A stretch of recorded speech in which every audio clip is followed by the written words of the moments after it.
Sayangnya Indonesia itu punya stigma negatif yang cukup besar di mata investor internasional. Baru bikin PT aja udah di markup.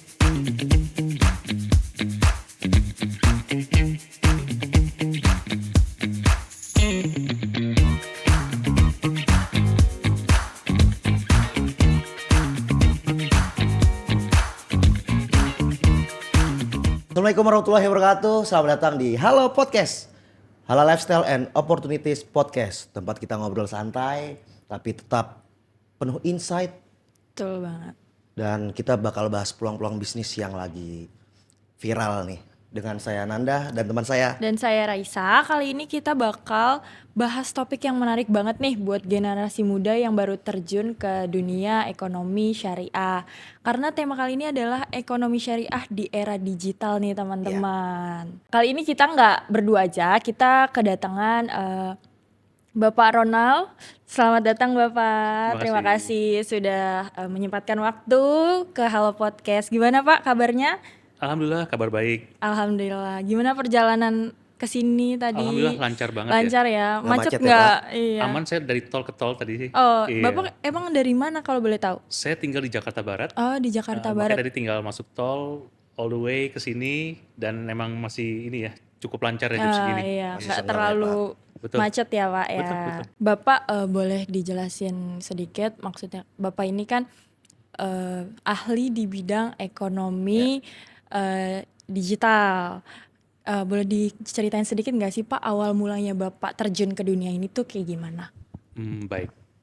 Ini mungkin pertanyaan sejuta umat juga ya. Iya, betul.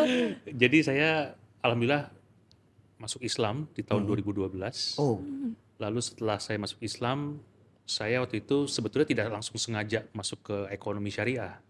Namun waktu itu karena saya pengusaha ya, jadi dari itu ceritanya adalah saya itu gimana caranya fundraising buat pengusaha-pengusaha di Indonesia dari Singapura. Karena waktu itu saya ngeliat bahwa di Singapura itu kan muslimnya banyak yang punya uang. oh iya Pak. Tapi di sana tidak ada pembiayaan syariah, tidak ada investasi syariah. Disitulah awal mula ketika waktu itu saya mulai cari project, lalu fundraising untuk project tersebut kepada orang-orang Singapura Muslim melalui internet. Gimana caranya? Yang saya lakukan adalah saya masukin data-data project-project yang saya lihat bagus itu ke website. Lalu kawan saya di Singapura itu ketemu dengan orang-orang, cukup buka website, lalu kasih tahu, bro, ini ada investasi syariah nih ke project ini. Oke. Bangun rumah subsidi sebanyak 50 unit di daerah Bogor gitu ya. Nah, orang-orang Singapura ini ngeliat, wah ini social impact-nya besar ya, karena membantu pengadaan perumahan subsidi gitu ya. Nah, akhirnya disitulah bergulir, sejalannya waktu kami nggak tahu namanya itu fintech, nggak tahu namanya crowdfunding, malah kami baru tahu bahwa, oh ternyata kami ini kategori finansial teknologi. Oke. Karena memanfaatkan teknologi untuk pembiayaan Ekonomi secara syariah. syariah. Nah, disitulah cikal bakalnya saya dianggap terjun, bahkan kalau di global kami dianggap sebagai pionir dalam Oh. hal fintech syariah. Betul. Oh gitu Pak. Kenapa saya tahu seperti itu? Karena waktu itu 2016 kami bikin sebuah asosiasi global namanya Islamic Fintech Alliance, dan alhamdulillah waktu itu kami terpilih jadi ketua umum. Bapak sendiri? Perusahaan saya. Oh, Karena kan perusahaannya. itu membernya Iya, banyak. dari beberapa negara ya. Iya. Dan mereka sendiri yang bilang bahwa oh ini sebetulnya kami buat ini cikal bakalnya dari etis perusahaan saya saat itu. Secara syariah gitu ya. Nah jadi kalau tadi ya pertanyaannya gimana cerita masuknya, bisa dibilang insidental.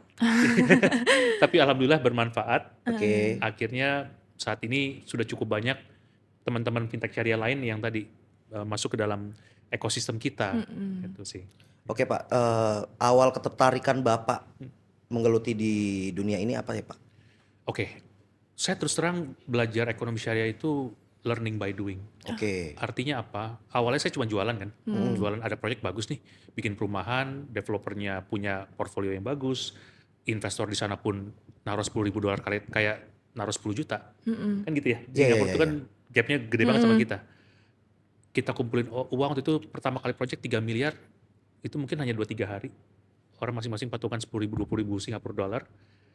Akibatnya saya menjalani bisnis tersebut sambil belajar, oh ternyata ekonomi syariah itu ada prinsip-prinsip tertentu yang beda banget dengan konvensional. prinsip dasarnya harus fair, ya kan. Oke. Bahkan ketika bicara tadi pembiayaan uang investor bagi hasil dengan developer, diatur komposisi bagi hasil yang fair seperti apa. Kalau memang itu ternyata proyeknya gagal, apakah itu murni gagal atau kelalaian? Kalau murni gagal, itu ada resiko yang harus dibagi bareng-bareng. Oke. Saya pikir wah ini fair banget ya. Hmm. Dan ketika bicara komposisi bagi hasil, ternyata di Quran itu dibahas semua. Ya, hal-hal yang contoh ya, misalkan saya investor, saya kontribusi 50% untuk project. Oke. Maka saya tidak berhak untuk minta lebih dari 50% dari keuntungan. Ah. Orang nggak ada yang tahu, saya juga taunya setelah jalanin 1-2 tahun gitu ya. Mm-mm.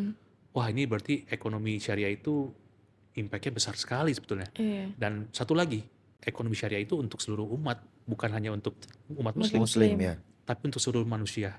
Karena ketika saya bicara dengan teman-teman saya yang non-muslim, saya jelasin konsepnya, loh ini bagus ya. Mm-mm. Cuma memang sering salah kaprah, sering salah dimengerti, Ya. dianggap sama saja sama konvensional. Iya. Cuma beda terminologi, satu namanya bunga, satu namanya bagi hasil. Oke. Di akadnya yang satu akad perjanjian pinjam meminjam, yang satu ada Bismillahirrahmanirrahimnya. Iya.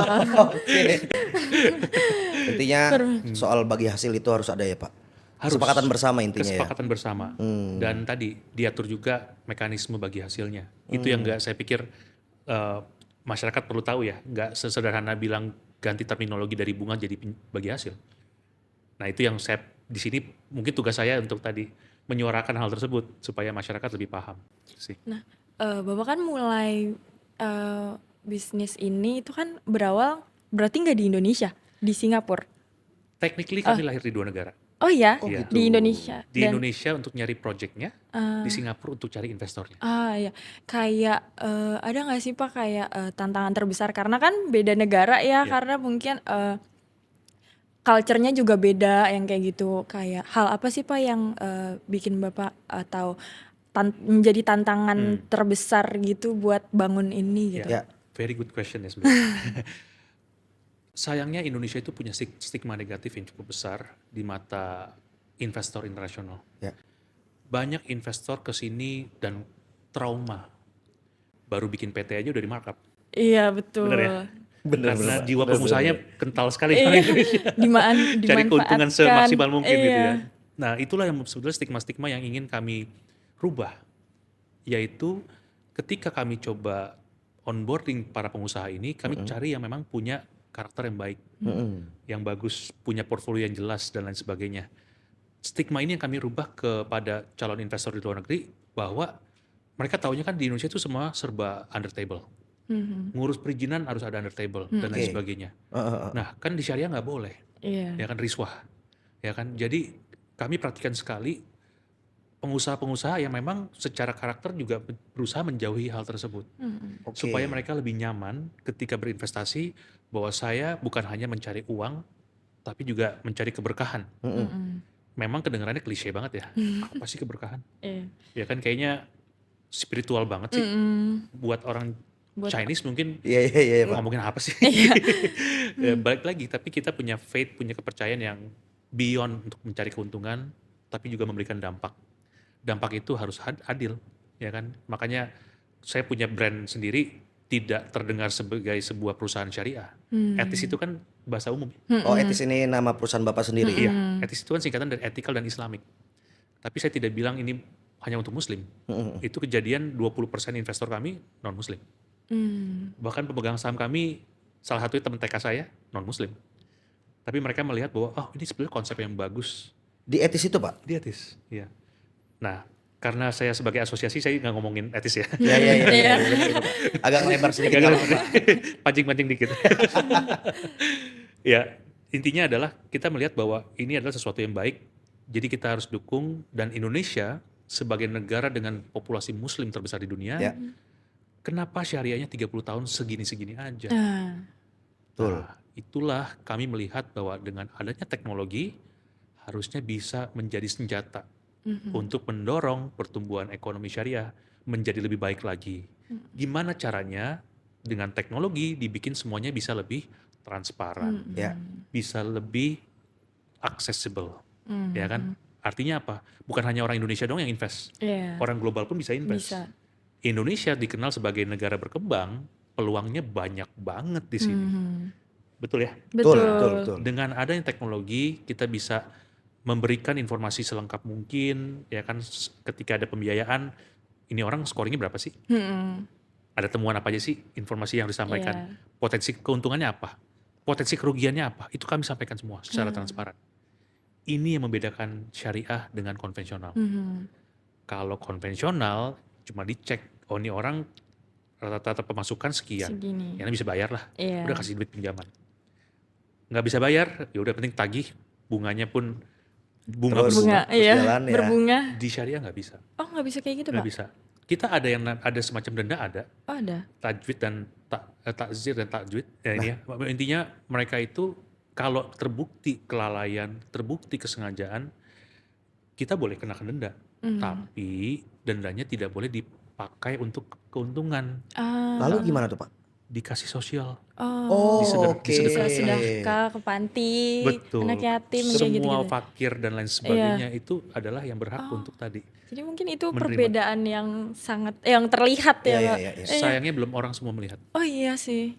Iya kan? Mungkin Muslim banyak tadi. orang belum banyak yang tahu kali Pak kalau Sangat misalnya banyak yang belum tahu. kalau misalnya keuntungannya itu tuh bukan buat pribadi tapi memang buat sosial. Ya, dari denda ya. Iya. Jadi kalau keuntungan itu adalah sesuatu yang memang menjadi hak kita, boleh kita pakai jadi keuntungan. Nggak usah orang lain. Jujur saya baru tahu nih. Iya, saya juga baru Iya, tahu, Pak. mungkin kalau konvensional kan ada kalau misalnya ada ketelatan bunganya terus Iya. jalan dan memang masuk ke kas atau duit perusahaan itu sendiri kan. Ya. Kalau syariah dendanya gimana Pak? Tadi. Hitungannya Hitungan. per hari kah atau gimana Pak? Balik lagi, kan ada beberapa mekanisme pendekatan. Misalnya contoh ya, denda itu karena kita on board pihak ketiga. Denda itu karena kita ada extra effort. Itu boleh diperhitungkan. Tapi kalau misalkan dia sepakat nih, oke kita restructure ya. Gitu ya. Kemarin ada denda karena ada biaya-biaya tersendiri nih. Oke. Nah itu atas dasar kesepakatan, kita disepakati di awal juga. Nggak bisa serta-merta, oh pokoknya kamu karena udah telat 1% 1 bulan ya. Oh, nggak bisa di tengah-tengah Nggak bisa. ganti skema gitu Nggak ya, bisa. Pak ya. Jadi Jadi emang Kesepakatan kesepakatan tetap di awal ya Pak? Di awal disepakati bahwa ketika terjadi kelalaian, kesengajaan, dan itu banyak sekali loh. Ya, contoh ya orang udah dibayar, terus uangnya nggak dibayar ke kita. Itu. Itu kan Iya. fraud. Fraud. Side streaming kalau bahasa Iya. keuangannya, ya kan. Nah itu kami berhak untuk mengenakan denda. Maaf tadi bahasa tazir dan takwid itu istilahnya dua. Tergantung pakai kategori yang mana nih. Apa tuh Pak? bedanya. Basically itu denda. Sederhananya ya. Oh, enggak pembeda apa tadi Pak? Sorry. Takzir dan takwid. Takwid. Oh iya. Iya. Ada dua ya. Saya nggak ingat persis ya. Tapi yang pasti dua-duanya ini berkaitan dengan tadi unsurnya yang mana. Apakah dikenakan tazir atau takwid. Yang pasti ketika disepakati bahwa mereka melakukan kesalahan, mereka sengaja tidak bayar dan lain sebagainya, itu kita berhak mengenakan denda. Gitu ya. Apakah bisa berjalan? Bisa juga. Balik lagi. Yang penting kesepakatan. Kata dasarnya kan akad, sepakat. Ya. Ya kan? Dari Bahwa awal. dari awal kita sepakat. Bagi hasilnya 50-50 ya. Boleh gitu misalkan ya. Tiba-tiba pengusahanya mengalami kerugian. Contoh kemarin kami ada case ya. Ngirim barang tisu ke daerah Indonesia Timur. Tiba-tiba kontainernya itu ternyata ada bocor air. Oke. Dibayarnya hanya 90% dari tagihan. Karena 10% itu rusak. Tisunya kena air, nggak bisa dipakai lagi. Secara syariah, karena nggak untung, maka kerugiannya bagi dua 50-50 juga. Oh gitu. Fair dong? Iya, Karena sebagai pengusaha, dia juga nggak mau rugi. Rugi. Iya. dia nggak mau sengaja kebocoran itu terjadi. Iya. Nah, faktor-faktor inilah yang orang mungkin belum lihat. Hmm. Bagaimana cara menerapkannya agar orang jadi paham, oh saya ini ketika memberikan uang itu juga siap dengan konsekuensi kerugian. Tapi kalau misalnya ternyata keuntungannya nambah, maka investor juga nambah keuntungannya. Fair dong? Fair. Tadi kan bagi resiko, Iya. sekarang bagi keuntungan. Untung. Contoh, ada perusahaan ekspor barang, ya kan? Oke. Tiba-tiba pada saat dibayar, karena bayar pakai USD lagi tinggi. Yang tadinya untung hanya 15%, untungnya jadi 25% misalnya. Naik. Investor juga dapat keuntungannya. Iya. Fair. Jadi emang di sini kuncinya adalah fair ya. Kayak harus adil Harus seadil-adilnya. adil seadil-adilnya. Dan harus memang terang-terangan semuanya. Prinsipnya satu, investor mau rugi tapi tidak mau dibohongi. Oke. Kalau selama pengusaha tersebut bisa memberikan bukti, Pak, ini saya dibayar cuma segini, ini buktinya ya. Pak, kemarin saya reject, ini buktinya ada fotonya. Maka risiko itu dibagi. Fair dong. Iya sih Pak. Baru ekonomi bisa tumbuh dengan baik. Iya. Yang terjadi saat ini, contoh ya, kemarin COVID, sektor perumahan berantakan, Iya. ya kan? Ya. Kalau di konvensional, oke lah restructure, tapi ada bunga lagi. Iya. Pokoknya, mohon maaf ya, konvensional bank gak mau rugi. Iya. Valid? Valid. Valid. Betul. Kalau di syariah, karena ini bukan ada resiko faktor X yang Ya. semua tidak mau, ya restructure tapi tidak ada bunga. Oh, iya Pak. Harusnya. Harusnya. Harusnya. Prakteknya, ya kembali ke masing-masing. Oh. Iya. Iya Pak, kalau pemindah restruktur tadi, restructure tadi, jatuh temponya diubah, Ya. tidak ada ketelatan lagi, cuman ada biayanya lagi yang harus Iya. dibayarkan. Cuman kalau syariah tuh nggak ada Pak. Tergantung. Kalau emang itu adalah sebuah kesepakatan di awal, bahwa misalkan emang ada biaya tagihan pihak ketiga yang memang sahnya atau fairnya dibagi dua, ya dibebankan juga. Jadi case by case banget ya. Karena kalau ditelaah lagi ya tadi, semua itu sebenarnya udah ada aturannya. Cuma gimana kita menjaganya. Ya gimana supaya transparan, maka ketika pihak yang terjadi kerugian bisa menerima. Tadi statement saya kan, investor mau rugi, tapi nggak mau dibohongi. nggak mau dibohongi. Iya. Gimana supaya kita punya mindset tersebut? Coba jadi investor. Coba Coba jadi jadi pengusaha investor. juga. Jadi tahu persis, banyak kan memang investor kita kan tidak pernah jadi pengusaha nih. Nggak tahu persis bahwa jadi pengusaha itu banyak resiko. Iya. Jadi biar tahu dua POV ya Pak ya. Harus tahu dua POV. Saya ketika jadi ini, membuat perusahaan ini, memang saya dalam keadaan bangkrut ya. Jadi ketika waktu itu udah mulai dapat penghasilan cukup baik, saya investasi langsung ke orang-orang yang saya pikir, oh ini bagus nih, saya invest nih. Dan saya ngalamin sendiri ya, namanya bisnis bisa rugi. Iya. Apapun bisnisnya, apapun sektornya. Betul nggak? Betul. Ya kan, nggak ada nama pengusaha naiknya begini terus. Enggak. Jatuh bangun ya Pak. Naik turun ya Pak. Iya. Pasti ada siklusnya, Iya. pasti. Nah itu yang mungkin nggak dilihat sama general public. Nah Yang gimana Pak? tadi balik lagi ya, kan semua orang pengen jadi pengusaha, pengen jadi investor. Betul, pasti. Kuncinya ya coba aja lakuin. Ya kalau emang ternyata tidak punya waktu, ya jadi investor aja. Betul ya. Kalau misalkan punya waktu, tidak punya uangnya, ya jadi pengusaha. Kurang uangnya. Jadi kalau nggak punya dua-duanya mending kerja aja. Iya. Jadi karyawan aja. Enggak, tapi semua kan udah diatur. Iya betul Pak. betul. Saya percaya itu Ada sih. journey-nya, ada timeline-nya juga. Kapan kita di bawah, kapan kita di atas. Dan itu selalu berputar. Tapi berputarnya tidak seperti roda yang fix begitu ya. Yang bulat ya nggak Pak ya. Teorinya seperti itu. Terus saya mau nanya, tadi kan perusahaan Bapak namanya kalau nggak salah Etik ya? Iya, Dan Etis. iya Etis. Iya. Terus Bapak juga sebagai ketua AFSI, betul? Betul. Kayak perbedaannya apa ya Pak? Atau Oke. memang AFSI ini hanya asosiasi atau komunitas aja? Betul. Baik. Tadi ya, etis ini adalah si startup-nya, si perusahaannya. Yang Bapak bangun dari awal? Ya, yang saya bangun. AFSI ini adalah perkumpulan orang-orang seperti kami. Pengusaha-pengusaha di industri fintech syariah. Siapa aja mereka, bisa berbagai macam. Karena bicara, ini mungkin masuk ke tema kita nih ya. Iya Pak. Financial technology. Karena bicara fintech sendiri, jenisnya banyak banget sekarang. Jangankan orang awam, orang di industri keuangan aja, banyak yang nggak paham fintech itu apa. Oh berarti memang masih Tahap apa awal. ya? Tahap awal ya Pak. Iya, contoh ya, ada satu case yang lucu ya. Kemarin saya lagi buka rekening di bank syariah, kan ketemu CS. CS saya tanya, Bapak pengusaha di bidang apa? Saya bilang fintech. Apaan tuh Pak fintech? Oh masih asing ya? Masih asik. Gimana orang awam? Iya. Ya kan? Nah disinilah saya coba jelaskan ya. Boleh Pak. Contoh-contohnya. Fintech yang paling umum, yang paling banyak orang pegang, namanya fintech payment. Fintech payment. OVO, GoPay, Dana. E-wallet gitu ya Pak ya? E-wallet juga sama, link aja dan lain sebagainya. Itu sebenarnya fintech dan kita sudah pakai. Tapi nggak tahu itu namanya fintech. M-banking termasuk Pak? M-banking itu sebetulnya lebih ke techfin. Techfin? Techfin itu adalah si penunjang lembaga keuangan yang memiliki teknologi. Oh, oke. Ya beda ya. Kalau Beda, fintech beda, itu beda. adalah Iya, solusi iya, iya. baru.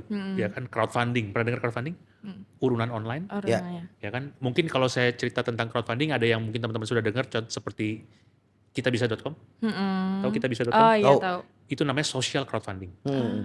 Gimana caranya ketika ada orang sakit, saya nggak punya biaya, keluarga tidak bisa support, saya listing di kitabisa.com, lalu nanti orang-orang yang bergabung di Kitabisa, oh ada yang sakit nih, saya mau donasi ke sini Kumpulin donasi ya.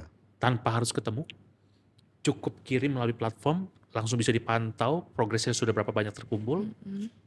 Itu namanya solusi kan Ya. Iya. di teknologi. Nah itu termasuk salah satu kategori fintech. Yang kedua yang orang sudah familiar, pinjol. Pinjol. Ya itu Waduh. gimana kan Pinjaman online. kontra banget dengan ekonomi syariah, Sangat Pak. betul. Pinjol. Ini ada fakta menarik ya teman-teman. Kita sudah dengar banyak case orang sampai bunuh diri, Ya, banyak iya, Pak. ya kan? banyak banget. Ada satu case yang paling kontroversial, tapi sebagai pembuka mata nih buat publik. Ada salah satu grup taksi, bukan yang online, yang warnanya biru, Ya. itu supirnya bunuh diri, gantung diri. Karena pinjol.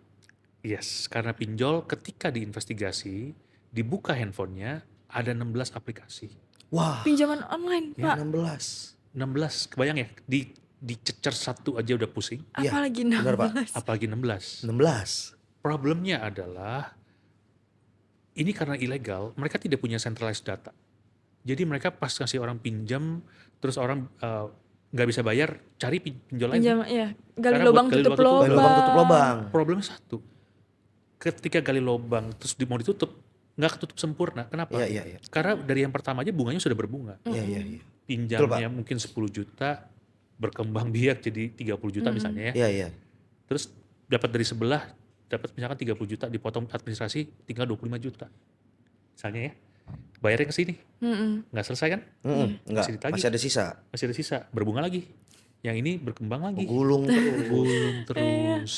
Gimana caranya mereka bisa mengakses semua data kita? Ini ada kejadian menarik nih. Awalnya mereka tidak bisa ditangkap. Kenapa tidak bisa ditangkap? Pihak pinjol ilegal ini, Pinjol Pak. ilegal, benar. Kan waktu itu ada case ya. Oh ini ada ini di trace. Oh ada alamatnya di sini. Disamperin sama kepolisian. Sampai di sana, polisi tidak bisa tangkap. Kenapa, Pak? Karena Kenapa? Mereka bilang gini, salah saya di mana Pak? Saya ngasih uang. Resiko kan? ya, Kedua, akses ke handphone itu mereka yang setuju untuk dikasih ke saya. ya, Karena ketika download aplikasi ilegal, kan suruh selfie, Pakai isi KTP. data diri, Iya. termasuk juga dengan tadi Persetujuan. persetujuan. Dan itu panjang banget. Iya. Siapa yang baca? Lagi BU? Iya, langsung scroll aja sampai bawah. Scroll paling Saya bawah. yang penting cair dulu, Pak. Iya, iya, iya, iya. Itu contoh case-nya ya. Jadi masyarakat karena tidak paham, nggak tahu mana yang ilegal, mana yang legal, akibatnya tadi mereka terjebak di situ. Oke. Ya nggak lunas dan lain sebagainya, dicecer debt collector, bahkan mereka bisa mengakses seluruh data kita. Kan orang bingung ya, ini kok sampai teman-teman saya, bos Bisa. saya, kok tahu saya ada Tahu. pinjaman, ya kan? Karena mereka bisa akses semua yang ada di handphone kita Dan disetujui sama dan orang disetujui. terkait Tersebut. ya Betul, contoh nasabahnya. mekanisme ada namanya fintech credit scoring. Ya. Mereka bisa ngecek kita itu satu hari berapa banyak miss call-nya. Oh, ada Pak yang kayak gitu, Pak. Ada banget. Oh iya. Jadi Kalau saya taunya Itu bisa nggak si perusahaan pinjol ini bisa nggak akses semua kontak yang ada di nomor handphone kita. semuanya kontak dan galeri ya? kontak nih, historinya bisa, lognya, galerinya bisa, messagingnya bisa, Serem juga. Ya, technically semuanya bisa. Buat apa? Contoh tadi dia bisa ngecek di aplikasi handphone kita berapa banyak aplikasi pinjol. Oh ini berarti udah ada kemungkinan pinjaman di tempat lain. Nah, ada lagi, dia lihat tadi ya, jumlah miss call-nya satu hari bisa sampai 50. Pertanyaannya dibalas atau tidak? Ya. Ketika tidak dibalas, dia langsung masuk ke message. Berapa kali muncul, bayar tunggakan Anda. Satu kali muncul, nilai tinggal 9. Dua kali muncul, nilai tinggal 8. Dan seterusnya. Ini saya bicara yang ilegal ya. Makanya saya selalu himbau teman-teman semua, pastikan hindari penggunaan pinjol ilegal. Nah, kalau setahu Bapak, gimana cara membedakan pinjol legal dan ilegal? Mungkin teman-teman baik yang nggak tahu ya, Pak. Baik, ya, baik.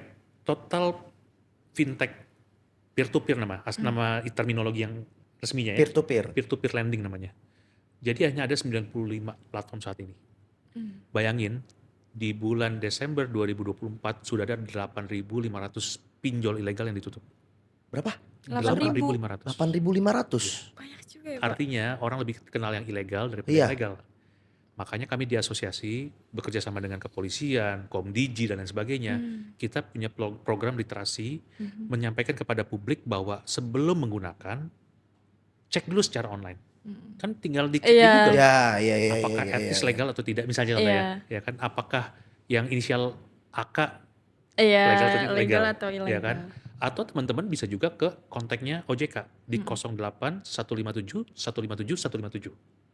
Penting nih dicatat. Catat nomor Buat di yang bawah, BU. di bawah ini. Legal kan cek aja. Iya. Nomornya nanti diedit ya bang. Oke, oke Pak. Lanjut. Penting ya karena banyak Mm-mm. sekali masyarakat dengan polosnya nggak tahu ngebedain, Mm-mm. malah pakai yang ilegal. Ya. Kami yang legal itu capek-capek ngurus perizinan, cari sertifikasi segala macam.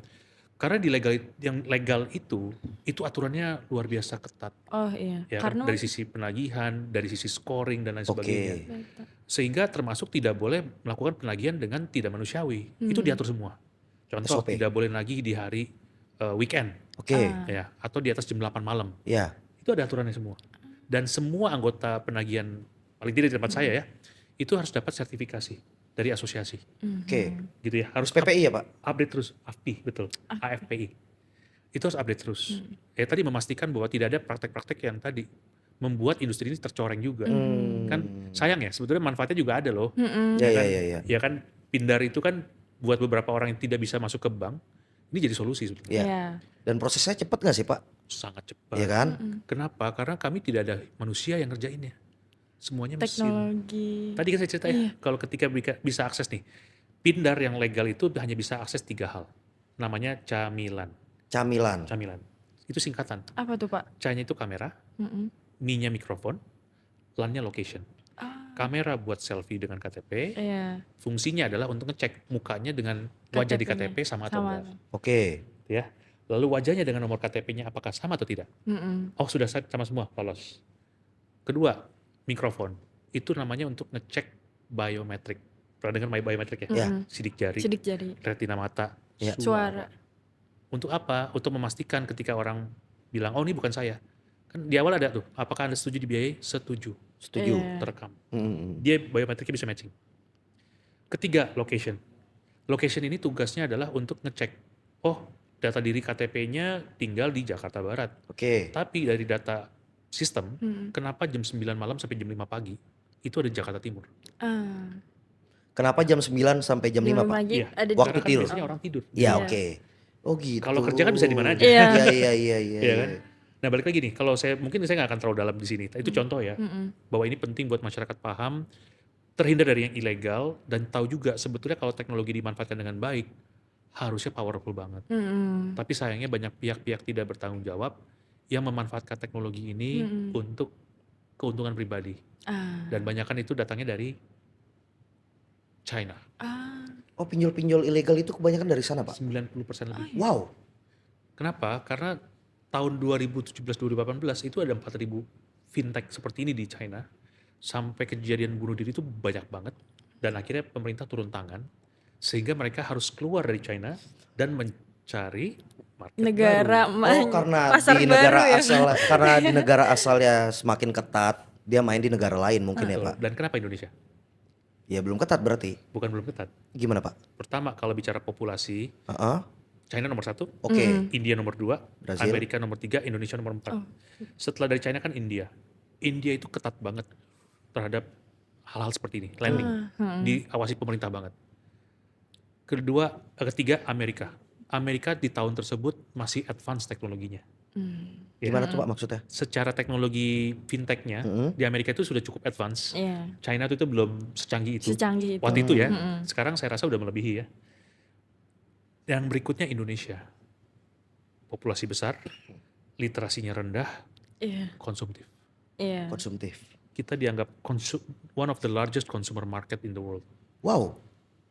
Indonesia Pak? Indonesia. Indonesia. Kenyataan kan? Iya. Contoh lagi COVID. Pernah dengar ya waktu COVID, Panik buying. bukan hanya panik buying. Orang beli sepeda Brompton Oh iya. yang harganya 80 juta, Iya, iya, iya. itu diborong dari luar negeri. Sampai kawan-kawan saya di luar negeri nanya begini sama saya, bro, Indonesia lagi krisis gak sih? Kemarin ada orang-orang di Indonesia minta sepeda Brompton sama saya, nggak pakai nawar. Bahkan kalau bisa teman-temannya ada Brompton lain, dibayarin dengan harga Wow. bagus. Nah, Jadi kita punya keunikan, Iya. ya kan? Konsumtif ya Pak. Very, very konsumtif. Makanya ketika saya di asosiasi diskusi dengan teman-teman, coba melihat demografinya, terus intensi penggunaan dana ini untuk apa sih? Banyak yang sebetulnya kurang produktif belinya untuk beli sesuatu buat mohon maaf ya, buat malam mingguan. Oh iya. Iya kan? Padahal dengan rate segitu tinggi sekali, tidak masuk akal tuh untuk diambil. Nah makanya saya selalu suggest pastikan pakai yang legal. Oke, cukup bicara tentang itu.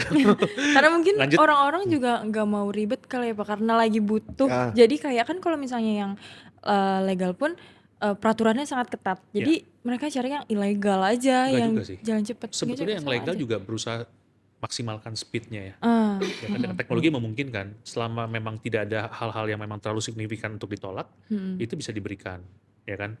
Nah cuma memang tadi ya literasi kita rendah banget, nggak mau baca, nggak tahu resiko, Ya. malas ngecek dan lain sebagainya. Memang sih kadang kalau lagi situasi Pepet. tertentu kepepet nggak mikir, Benar-benar, pokoknya Pak. tiba-tiba ada SMS masuk, wih ada malaikat nih datang mau ngasih uang, bener ya? Iya. Padahal ilegal tuh, bener ya? Mungkin saya bilang begini, banyak orang butuh memang benar-benar butuh. Contoh, anaknya masuk rumah sakit, harus operasi. Kalau nggak ada uangnya, nggak dioperasi bisa meninggal. Orang yang nggak mikir panjang kan, Iya. ya kan? Apapun dilakukan. Apapun dilakukan. Ya itu hal seperti itu saya pikir sangat sering terjadi ya. Namanya orang lagi susah, tiba-tiba ada penawaran yang sangat mudah ya diambil. Itu nggak apa-apa buat saya. Tapi gimana orang-orang yang tadi saking nggak ngertinya, aduh besok ketemu gebetan nih, Ya. Enggak. harus traktir di tempat yang oke Benar-benar, deh. Pak. Benar. Ya kan, dari mana ya? Dapatlah SMS masuk. Teman-teman percaya nggak? Kita tuh sebenarnya udah dipantau teknologi itu 24 jam. Percaya Pak. Ya kan? Iya. Makanya kalau kita ngomong sesuatu, aduh lagi pengen beli motor, coba dilihat Keluar. di Facebook, di Instagram, tiba-tiba di iklan motor. Tiba-tiba ada SMS pinjaman. Iya lagi butuh duit nih, Saya nggak tahu tuh Pak sampai segitunya Pak. sampai segitunya. Sekarang itu dari zamannya artificial intelligence, AI. AI. Semua orang udah ngomongin AI. Apa itu AI? Mulai lebar nggak apa-apa ya? Iya nggak Nggak apa-apa, Pak, nggak apa-apa, Kita- nggak Kita apa-apa. ngobrol karena seru banget kan Itu- teknologi gitu ya. Iya, Perkembangannya yang sangat cepet banget gitu. teknologi selalu tumbuh 2 kali lebih pesat daripada perkiraan kita. Iya. Apapun yang kita perkirakan akan terjadi 5 tahun lagi, akan terjadi 2,5 tahun sebetulnya. Selalu kayak gitu. AI hari ini banyak use case-nya, yang bagus-bagus banyak banget ya, memudahkan orang bikin video, konten kreator dan lain Betul. sebagainya. Tapi AI itu kan bekerja berbasis big data. Siapa yang mensuplai datanya? Manusia kan? Manusia. Iya. Ketik, bikin artikel apapun itu masuk ke dalam big data di internet. Ya. AI itu saat ini seperti anak kecil yang beranjak remaja. Kalau manusia itu memfeeding dengan hal-hal yang baik, maka dia akan tumbuh menjadi orang tadi humanoid bahasanya, Nah, yang baik kalau juga.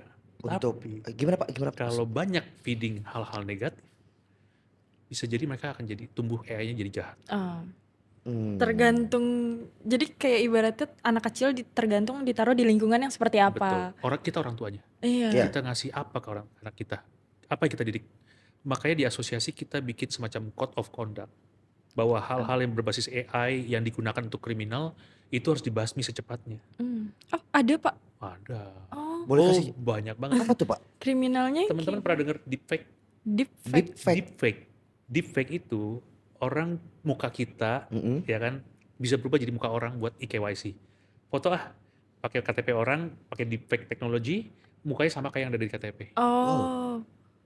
Kemarin kan ada tuh yang beberapa semacam pidato kenegaraan yang dilakukan oleh seorang presiden padahal bukan dia yang ngomong. Oh iya. Tapi mukanya, gerak bibirnya semua itu kayak real.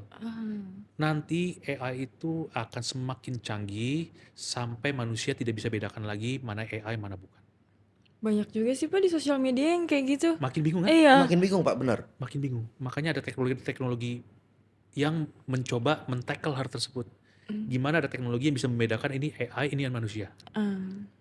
Karena ngeri banget. Di pembiayaan aja nih. Saya kan pembiayaan Iya, ya iya, jatuhnya. Oh udah sering juga sekarang. Orang pakai teknologi AI buat memanipulasi data. Bisa dong? Bisa. Sangat bisa. Apa yang nggak bisa? Iya. Sekarang ini ya. AI itu udah luas banget. AI yang sudah kita pakai juga sebetulnya yang kita sadar ya. Google Maps itu ada basis AI-nya. Mhm. Kenapa saya bilang begitu? Dari mana tahu dari Menara Syariah ke anggap ke Monas Iya. itu 57 menit misalnya. Mhm. Dari mana dia tahu? Karena dia baca big data. Jam segini rata-rata trafficnya seperti ini. Dari jumlah orang yang menggunakan, mereka bisa Internet of Things, ngebaca. Mhm. Oh, di situ ada kecelakaan. Otomatis berubah jadi oranye, Ya, berubah jadi merah. Oh, di sini Lambat. lancar, warnanya biru. Iya, betul. Itu AI semua. Dan AI itu kalau kita tidak waspada, Mhm. sebetulnya melemahkan fungsi otak kita. benar Mbak. Karena kayak apa-apa AI, Dimudahkan. apa-apa Ya. iya Betul dimudahkan. ya? Iya. Mau bikin podcast, bikin chat GPT, kira-kira poin-poin yang saya perlu bahas apa aja ya? Ya, Nggak pakai benar pikir benar lagi. benar. Iya. Google Maps, dari sini ke Monas, dulu saya hafal persis tikungan mana, macet di mana. Hari Sekarang ini semua tergantung. tergantung Iya ya. maps. Iya. Tergantung Maps. Iya, Kita iya sampai nggak lagi mikir bener, lagi. Pak. Udahlah, udah di-tackle sama Google Maps. Makanya kalau saya mau ke sini nih, saya cukup cek dulu, oh disuggest melalui ini. Saya matiin, saya nyetir lagi. Termasuk kalkulator nggak sih Pak? Fungsi kalkulator. Persis. Jadi kalkulator ini adalah AI 1.0. Hmm. Dari fase AI Mm-mm. sampai nanti artificial super intelligence namanya, Mm-mm. kita baru di tahap nomor 4. Kalkulator itu AI fase 1 yang semuanya itu serba udah di algoritmanya udah fix gitu. Mm-mm. 1 kali 1 sama dengan 1, Iya. 2 kali 2 sama dengan 4 dan seterusnya. Kalkulator sendiri kan melemahkan otak kita. Iya. Jadi orang malas mikir tinggal ketik aja. Betul. Tapi balik lagi teknologi itu penting ketika kita tidak perlu terlalu mikir ketika harus ngitung hal-hal yang rumit, kenapa harus mikir itu pakai tangan lagi? Kalau Iya. udah bisa. Ya, Betul ya. Sekarang create video konten semuanya berbasis AI. Konten videonya pun dibantu oleh AI. Iya. Balik lagi ya, kita dipaksa untuk tidak mikir sebetulnya. Banyak, bahkan saya sempat nemu case. Jadi ada kayak mau marketing. Jadi ada satu perusahaan mau marketingin brandnya dia. Itu bener-bener real pakai tinggal ngetik prompt, bener-bener AI-nya keluar mau promosiin produk itu bener real banget, Pak. Iya. Kayak oh ternyata nanti apa orang bisa tergantikan dengan AI? nah itu lumayan serem sih Pak. Iya yang kayak gitu loh, Bapak Pak. gimana Pak? Pandangan saya ya, ada satu titik dan tidak lama lagi, Heeh. mungkin manusia tidak perlu kerja lagi. Iya, itu, Pak. Sorry, kan ada dua pandangan. Positifnya adalah manusia tidak perlu kerja lagi. Statement saya barusan. Mm-mm. Pandangan kedua adalah manusia tergantikan pekerjaannya sehingga Iya. bingung mau kerja apa lagi, Iya, nggak punya penghasilan, iya. terjadi equilibrium baru. Mhm. Ya, terjadi kericuhan di mana-mana Iya. karena orang nggak punya uang, bla bla bla. Sangat mungkin. Tapi kalau saya percaya, fundamental teknologi diciptakan adalah memudahkan manusia. Mhm. Kalau kita sebagai asosiasi bisa tadi ya membuat guidance apa yang tidak boleh dan boleh, Ya, harusnya ini memudahkan kita untuk tadi memudahkan manusia dalam mencari pekerjaan misalnya. Benar nggak? Sekarang benar-benar. mungkin nggak sekarang AI ngebaca profil kita, portfolio kita bekerja di mana aja, sampai rekor pendidikan kita, lalu dicarikan pekerjaan yang relevan dengan expertise karakter kita. Hmm. Saat ini manual semua. Iya. Pakai job street mungkin dulu ya. Iya. Iya benar. Ya kan cari dulu, aduh ini saya pengen lamar sini. Heeh. Nggak match. Padahal kalau AI itu berfungsi dengan baik, bisa jadi ada sebuah perusahaan AI yang kerjanya matchingin. Oh, iya. Sama portofolio Dengan kita gitu ya Pak. portfolio, dengan fisik juga misalkan. Iya. Oh ini cocoknya jadi artis misalkan gitu. Iya. Ya kan dikonekin sama lembaga production house. Ya. Yang lagi nyari, cuma bingung nyarinya di mana. Hmm. Gak ketemu talent yang tepat. Nah, balik lagi, teknologi harusnya memudahkan manusia. Balik lagi, AI ini pun adalah sebetulnya kita sedang feeding sebagai orang tua untuk jadi apa dia. Kalian tahu ya tadi saya kan cerita ya, AI itu kan dulu bisa buat komunikasi tanya jawab, ya kan? Mungkin pernah dengar Google Home. Google Home. Google Home itu jadi kalau Google Home. itu Oh, jadi iya, kayak iya. device gitu, Iya. tanya, hey Google, what time is it? Mhm. Bilang it's 11:26 now. Itu kan ngerubah suara dari mesin lalu dikasih feeding balik jadi suara. Iya. Ya, Sekarang mobil auto drive, autopilot. drive. Iya. Ya. Itu kan penglihatan kita yang dirubah jadi AI. Mhm. Jadi AI itu adalah penerjemahan fungsi indera kita ke dalam sistem. Sistem pendengaran, sistem Penglihatan. penglihatan. Nanti mungkin ada titik untuk indera perasa kita. Indonesia itu kayak Itu udah another level. iya. Kalau kita lihat hari ini banyak sekali China pun lagi getol bikin yang namanya robot kan, Ya. buat ngebantu kita. Robot itu dibayangin ya kalau nanti udah ada AI di dalamnya, jadi kayak manusia nggak sih? Iya. Iya Pak. Tapi kayak kalau saya ketakutan saya pribadi ya Pak. Iya. Walaupun nih nggak tahu nih agak kejauhan apa gimana. Manusia versus robot bakal mungkin gak sih Pak? Sangat mungkin. Sangat mungkin kan? Ada yang namanya singularity. Itu Gimana Pak? terminologi singularity. Ini terminologi di teknologi ya. Itu tadi ketika manusia dengan mesin AI itu udah jadi satu. Udah nggak bisa bedain lagi. Pertanyaannya apakah AI itu akan memusnahkan manusia karena dianggap kita bodoh? Iya. Kita udah kayak binatang? Iya. Bisa jadi. Karena satu AI ketika di level tertentu ini dia bisa jadi kayak Tuhan. Semua kan terkoneksi oleh internet. Iya. By then. Ada yang namanya Internet of Things. Ada sebuah film Hollywood, nanti teman-teman bisa cek, namanya Eagle Eye. Eagle Eye. Eagle Eye, itu yang main Shia LaBeouf, yang main Transformer. Itu sebenarnya udah ngegambarin AI dari tahun 2016 kalau nggak salah. Sebelum AI itu sebuah tren. Gimana ada sebuah mata global yang bisa ngelihat bahwa, oh ini orang lampu merah harus berhenti, mobilnya berhenti. Ada orang lagi nyebrang supaya nggak kecelakaan, lampunya dibikin merah. Ada teknologi itu, namanya Internet of Things. Contoh nih, ini device, teman-teman pakai smartwatch nggak? Saya lagi pakai, Pak. Yang pakai pasti relate. Dia bisa ngedetek saya ini kurang berdiri. Iya. Dia Detak ngasih tahu jantung, saya. Heart rate. Dia ngasih tahu tren saya 1 minggu ini heart rate cuma segini. Iya. Kamu harus olahraga. Sama step ada juga. Stepnya juga. Kita dulu udah terkoneksi sebenarnya. Kebayang ya? Teknologi ini akan berkembang terus. Oke Pak. Balik ke syariah. Tapi ini seru banget kan Seru Pak. ya, agak Seru melebar. banget. Iya. Tapi emang takut sih ya. Iya. Nah, Tapi Kalau seru. ngomongin fintech Pak, iya, iya. tantangan terbesar Bapak Saat ini. saat ini. Oke. Tantangannya berevolusi terus ya. Kalau dulu mungkin tantangannya adalah infrastruktur. Gimana caranya orang berakat, ya kan, tanpa harus ketemu. Lahirlah yang namanya digital signature. Iya. Sekarang nggak perlu ke notaris, cukup tanda tangan digital, Ya. disahkan oleh negara. Orang berakat, Iya. betul ya. Infrastruktur itu udah mulai ready semuanya. Ya kan tadi credit scoring nggak perlu ketemu, saya bisa tahu ini layak atau tidak dikasih pembiayaan. Ya. Infrastruktur sudah cukup ready. Tantangan berikutnya adalah faktor eksternal seperti ekonomi. Ya kan, pengusaha-pengusaha yang kemarin kita scoring bagus, tiba-tiba keadaan ekonomi global, konsumsi global juga berkurang. Ya kan, pekerjaan mulai banyak yang digantikan AI, Iya. otomatis bisnis pun akan tergoncang. Iya. Ya. Banyak sektor sekali yang saat ini tergoncang ya. Ya otomatis di fintech juga harus siap-siap pivoting juga.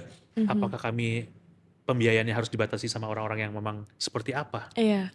Saya pikir itu adalah challenge-challenge yang terus dinamis ya. Kan gitu ya. Orang-orang juga kan tadi mungkin bisa bayar, tiba-tiba di PHK Ya. nggak bisa bayar. Nggak bisa bayar. Fintech hari ini kan kami tidak menggunakan uang kami, menggunakan uang investor. Saat ini, hari ini saya bisa bilang challenge-nya adalah melakukan edukasi kepada investor. Bahwa tadi ya ketika pembiayaan ada resiko untung, ada potensi untung, ada resiko rugi. Nah itu yang sedang kita galakan. Kan mungkin teman-teman di rumah udah sering dengar ya beberapa kasus fintech besar yang meledak. Ya. Oh ada mismanagement nih, uangnya nggak pakai sesuai peruntukan nih. Iya. Nah itu yang sedang kita edukasi bahwa memang kalau itu adalah kerugian karena bisnis harus ditanggung resikonya. Iya. Tapi kalau memang itu adalah sebuah resiko karena mismanagement, ya harus diproses supaya industri ini bisa tetap tumbuh. Iya. Kalau enggak, orang skeptis, nggak ada yang pakai fintech lagi, ya kami juga tidak bisa tumbuh. Ya. Iya. Teknologi jadi sia-sia kan? Iya. Betul, Karena kan betul. teknologi berkembangnya sangat cepat ya Pak. Sangat. Jadi kalau mau skeptis juga kayak bingung juga, bakalan mati juga yang kayak gitu. Nah, tapi saya cukup yakin ya bahwa tadi ya fungsi kami di asosiasi adalah tadi melakukan advokasi juga, ya kan, kepada pemerintah, kepada regulator, kepada publik, kepada akademisi, kepada media, untuk tadi konsep financial technology finansial dan teknologi Ya. yang seharusnya seperti apa. Hmm. Ini adalah bagian dari proses up and down, ya kan, kesulitan kami saat ini. Terus Pak, kalau boleh tahu kan di AFSI ya, AFSI ini kan ibaratnya perkumpulan. Maksudnya itu semua kalangan kah atau mungkin kebanyakan anak-anak muda karena memang kan teknologi ya, anak muda kan melek banget nih Iya. sama teknologi atau emang semua kalangan ada? Baik, itu juga relate banget Iya. dan penting buat kami ya. Kami sebuah asosiasi yang berdiri dari tahun 2018. Hari ini anggota kami ada 85. 35 itu adalah kampus, Universitas. universitas. Kenapa universitas? Banyak yang nanyain ini, AFSI banyak banget member kampusnya. Karena kami tujuannya adalah ingin menumbuhkan penyelenggara fintech syariah itu sendiri. Dan siapa yang paling potensi? Anak-anak Mahasiswa. Anak muda, masih Muda. Kenapa? Mereka lebih cepat nangkep Iya. karena Lebih mereka melek ya Pak. lebih melek ya. Mereka itu bahasa kerennya digital native. Iya. Semua informasi udah melalui Udah tahu. handphone mereka. Ya kan? Dulu senior-senior kita itu bicara tentang WhatsApp dan lain sebagainya itu kayak apaan sih? Ngapain sih pakai itu? Iya. belum Kalau paham. sekarang belum paham. Iya. Iya. Sekarang anak saya aja itu bahasa Inggrisnya lebih bagus daripada saya. Iya. Wow. Karena nonton YouTube. YouTube. Iya, iya. Ya kan? Kadang vocabulary saya salah, dia yang benerin. Iya kan? Iya. Memang ini plus minus ya. Banyak yang orang tua juga khawatir bahwa oh ini terlalu banyak pakai gadget nanti ansos, Iya. nggak bernetwork dengan dunia nyata. Tapi on the other hand, anak zaman sekarang pinternya Lebih lebih pintar. cepat. Iya. Bener ya? Pinternya cepet. Pinternya Pak. cepat karena akses informasi Akses gampang. Banyak. semudah itu. Iya. Tinggal gimana kita kasih guideline kalau ini tidak baik, ini baik dan lain sebagainya. Iya. Itu tugas kita sekarang loh. Beda banget tantangannya sama orang tua kita dulu. Ya, apalagi orang tua saya mungkin. Oh, iya. Benar-benar Pak. Ya, jadi itulah ya bicara tentang potensi teknologinya dicampur dengan syariahnya, saya pikir ini jadi senjata yang sangat powerful. Kedua, ekosistem kami juga AFSI ini agak unik ya. Kalau fintech syariah, fintech asosiasi yang lain itu banyakkan spesifik vertikalnya. Contoh tadi ya, untuk fintech peer-to-peer lending ada AFBI. Untuk securities crowdfunding ada Aludi gitu ya. Kan spesifik. Nah kami menaungi semua yang berbasis syariah. Sekarang ada blockchain. Pernah denger ya? Blockchain teknologi, ada credit scoring, digital signature, eKYC, peer-to-peer lending, payment. Waduh kalau saya sebutin mungkin Banyak. Banyak ya Pak. iya mungkin sambil search catat ya. Ya namanya inovasi, Iya. berkembang terus. Dan kita belum tahu teknologi apa lagi yang akan muncul berikutnya. Muncul ya. Tantangan di industri teknologi adalah ketika kita bangun sesuatu yang canggih menurut kita, begitu barangnya jadi, udah ada teknologi baru. Bisa jadi kita tidak relevan lagi. Iya. Bener ya? Bener. Makanya di industri teknologi seperti kami, di startup teknologi, the key is the speed. Iya. Gimana kita create dan selalu relevan dengan teknologi terbaru, gimana kita stay relevan, penetrasi ke masyarakat, ke publik, ke market secepatnya. Itu kuncinya. Kalau enggak, aduh, roller coaster banget bisnisnya. Iya. Oke. Oh luar biasa Pak. Terima kasih ya Pak sharingnya Pak. Terakhir ada pesan-pesan untuk anak muda yang ingin menjalani bisnis seperti Bapak. Atau mau masuk ke ekonomi digital karena kan pasti mereka melek banget akan digital nih Pak. Kayak mungkin bisa dikasih Oh, sarannya. baik. Baik lagi, ini kalau teman-teman kan ada dua pilihan ya, jadi pengusahanya atau jadi profesional. Iya. Oke. Nggak semua orang cocok jadi pengusaha. Ya, karena mungkin ada yang butuh stabilitas, ada yang mungkin secara karakter memang bisa jagoan jadi profesional nih. Nggak ada yang salah loh. Enggak. Tapi kalau emang mau jadi pengusaha, kunci satu, langsung mulai. Pasti ada gagalnya, karena gagal itu bagian dari prosesnya sebetulnya. Tuh. Seperti ketika saya ngebangun ini pun, saya sempat satu titik sebelum saya jadi mualaf ya. Itu saya 4 tahun dalam kondisi jadi pengusaha, berusaha jadi pengusaha, apapun saya jual. Ya, dari yang namanya batu bara sampai tulang ikan pun saya jual, kalau bahasa kasarnya ya. Iya. Dan itu saya 4 tahun tidak ada hasil sama sekali. Bahkan saya rugi, saya jual mobil, saya jual rumah, dan lain sebagainya. Tapi setelah saya jalanin perusahaan saya, oh ternyata 4 tahun itu saya sedang ditempa. Ya, jadi pesan saya di sini, jangan takut mulai, jangan takut gagal. Justru abisin tuh kuota gagalnya sebanyak mungkin ketika masih muda. Mantap. Ya. Kalau di umur saya, ya saya harus lebih milih-milih. Kenapa? Karena ketika di level tertentu yang susah itu nolak. Kesempatan itu datang, tapi kan tangan kita cuma 2. Iya. Kita harus pilih-pilih mana yang kita ambil, mana yang kita tolak. Mm-mm. Kalau kita ambil semuanya, nggak jadi apa-apa juga. Iya sih. Ya, bener ya? Iya. Kecuali mungkin udah jadi konglomerat. Karena ada levelnya.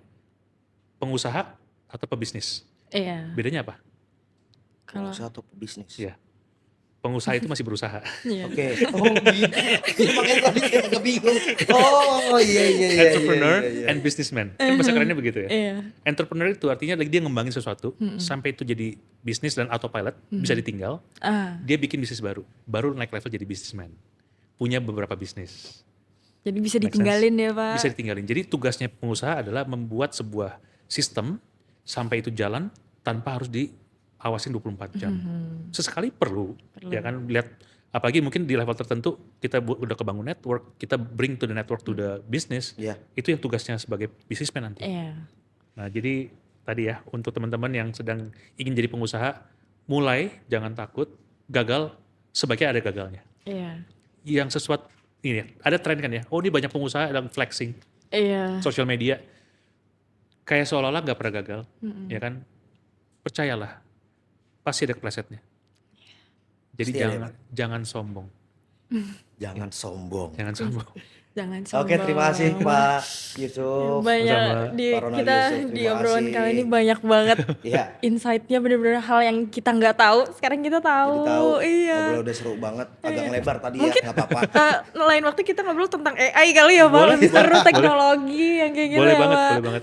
Dengan senang hati ya, karena ini penting banget buat masyarakat jadi paham potensinya dan resikonya. Iya. Nah itu mungkin tugas saya di industri ya. Iya, Masya Allah. Oke, buat teman-teman yang mau terus update tentang peluang bisnis dan ekonomi syariah, jangan lupa follow kita di Spotify, YouTube, dan Instagram. Di mana Di Kak Reza?